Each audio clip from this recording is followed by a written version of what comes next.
আসসালামু আলাইকুম, শুভেচ্ছা, স্বাগতম। প্রিয় দর্শক, এখানে এটা আমি মনে করি খুশির সংবাদই। স্বাস্থ্য বিষয়ক সংস্কার কমিশনের ব্যাপারে সংবাদ। তো এটা আমাদের জন্য ভালো নিউজ। স্বাস্থ্য বিষয়ক সংস্কার কমিশনের সুপারিশ দ্রুত বাস্তবায়নের নির্দেশ দিয়েছেন প্রধান উপদেষ্টা। ঠিক আছে, এটা খুবই ভালো। দেশের স্বাস্থ্য খাতে দীর্ঘদিন থেকে যেসব সমস্যা রয়েছে তা নিরসনে স্বাস্থ্য বিষয়ক সংস্কার কমিশনের সুপারিশগুলো গুরুত্বপূর্ণ ভূমিকা রাখবে উল্লেখ করে যেসব সুপারিশ এখনই বাস্তবায়নযোগ্য তা দ্রুত বাস্তবায়নের উদ্যোগ নেওয়ার নির্দেশ দিয়েছেন প্রধান উপদেষ্টা প্রফেসর মোহাম্মদ ইউনূস।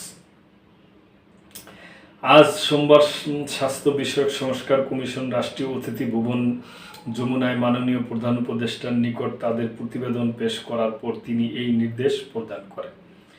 স্বাস্থ্য বিষয়ক সংস্কার কমিশনের এই প্রতিবেদনকে যুগান্তকারী পদক্ষেপ হিসাবে অভিহিত করে তিনি বলেন, স্বাস্থ্য খাতের সমস্যাগুলো বহুদিনের সমস্যা। এর মাধ্যমে আমরা যদি এসব সমস্যার সমাধান করতে পারি তা হবে যুগান্তকারী ঘটনা।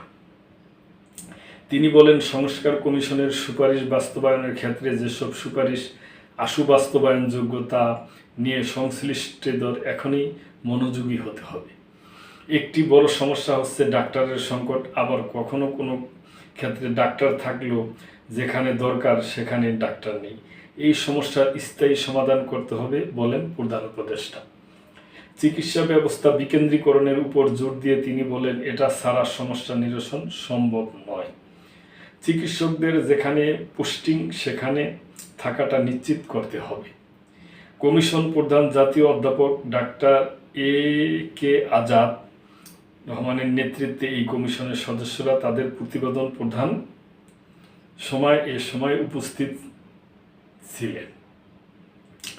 বাংলাদেশ মেডিকেল বিশ্ববিদ্যালয়ের জনস্বাস্থ্য ও স্বাস্থ্য ইনফরমেটিক বিভাগের অধ্যাপক ডাক্তার মোহাম্মদ জাকির হোসেন, অধ্যাপক লিয়াকত আলী, ডাক্তার সায়েবা আক্তার, সাবেক সচিব M Reza, doctor Azharul Islam, doctor Syed Mohammad আকরাম হোসেন, ডাক্তার সৈয়দ আতিকুল হক, ডাক্তার আহমেদ এহসানুর রহমান এবং শিক্ষার্থী প্রতিনিধি উমায়ের আলিফ।